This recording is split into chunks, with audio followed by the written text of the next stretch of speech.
Okay, Bryan, I want you to describe to me when you first knew and heard about COVID. Tell me about maybe some of the very first meetings you guys had, the impact, the decisions you guys made. I'd just like to hear about that. So first of all, thanks for having me. I appreciate the opportunity. I appreciate you doing this. It's a great way to see what everybody has done across the country. So we're a little bit different. We're out here on the West Coast. So we have two campuses in particular that I'm going to answer kind of two different ways here.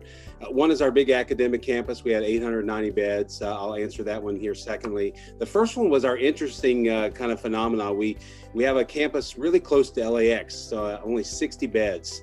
And its proximity to LAX made it really, really close to a lot of inbound traffic, interestingly, from China.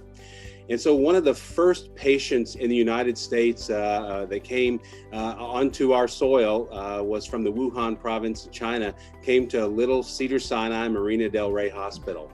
In fact, the first case of therapeutic use of remdesivir was at the Cedars-Sinai Marina del Rey Hospital.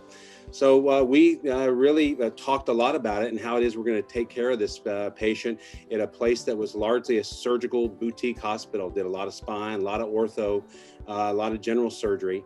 We got them, we stabilized them, we obviously transferred them over to our big campus here.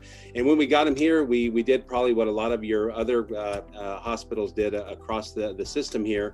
And we treated them as if they were a major infectious disease patient.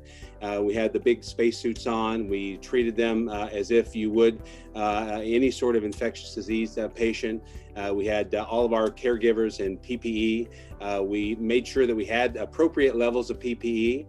We restricted areas of the hospital to make sure that we were able to care for that patient without further putting other patients at risk.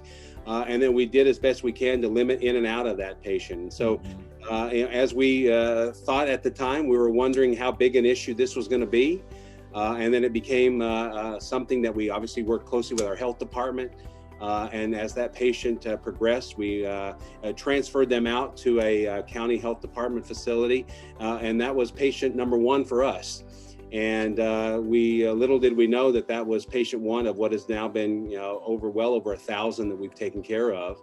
And those all those plans that I talked about, they just scaled. And we figured out how to deal with PPE on a much larger scale.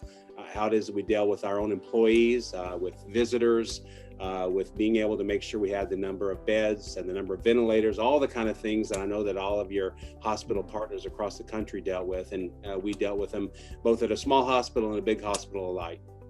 Gotcha. Well, you would have thought it was, Newark, they were hit first, but you guys were probably right there with them, frankly, just because of the travel from China. Yeah, we were. They were a little surprised to see it come forward. They'd seen some of the other interesting kind of novel viruses come before, and largely they would do just as they did in this scenario. They would transfer them as quickly as they could. They kept them a day or two in an ICU that's, I think, got about 10 beds.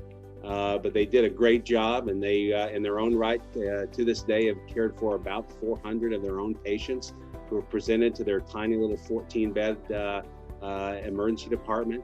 Their surgery schedule, as you might expect, has been really decimated as they've had to deal with social distancing and all the kind of things that we've all, again, had the challenge of dealing with themselves. But they are mighty, and they're continuing to fight back and get their surgery schedule back. But we have a pretty good process to get those patients as quickly as we can to a higher level of care, and this was no different. So it worked out, and this patient was able to be discharged and ultimately made their way back home. Oh, that's fantastic.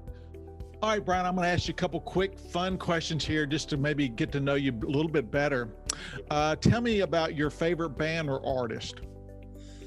Well, I'm a country music fan, so it's always fun to talk to a guy in Nashville. And again, it was great to be at the IHS virtual event, to have a tried and true country music legend in your basement there. I love Kenny Chesney. I love Garth Brooks. I love George Strait. So, I go back to my roots, and even though I live in LA here, you can't take the country out of the boys. So Kenny Chesney is still very much a fan favorite in my house. Tim McGraw is also one I still follow very religiously. So again, country music always on my dial in the car. Well, in a couple of weeks, when all these leaves are down, I'll be able to see Kenny's house through the trees here. He lives about 1.5 miles as a crow flies. So if I see him at the grocery store, I'll let him know. Thank you very much. Yeah. Okay. All right. What was your very first job in healthcare? Why don't you describe that for us?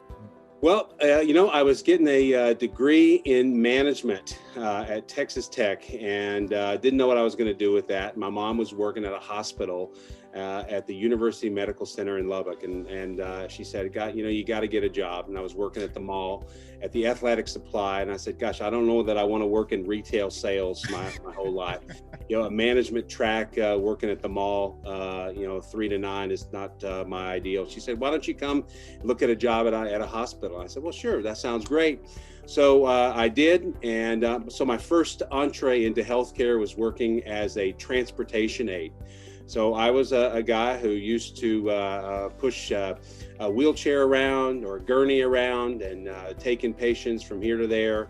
Would get called on a beeper, an old school way to communicate. Unit secretaries or would call and say, hey, we've got a transportation aid need from discharge in 4 East, and that would be me that would show up, and I would take the patient from their room to the front door. I would take patients who kind of passed to the next plane to the morgue. I would take specimens to the lab. I would get equipment from sterile processing up. So it was a little bit of a catch-all, but it was a great way to get an entree into healthcare. And from there, I was promoted to a unit secretary, and kind of learning kind of the ins and outs of medical record, working with and through doctors and nurses and respiratory therapists. And again, the rest is history. So it's a great way to get a very, very ground level viewpoint of what's going on in hospitals. Absolutely. Learned literally from the ground up. That's fantastic, actually. Probably makes you a little better leader, I hope. But I appreciate, thanks so much for doing this. This has been fantastic. I'm glad to know that you guys have kind of weathered, kind of the initial storm, and maybe it's slowed down a little bit, but thank you. Absolutely. My pleasure.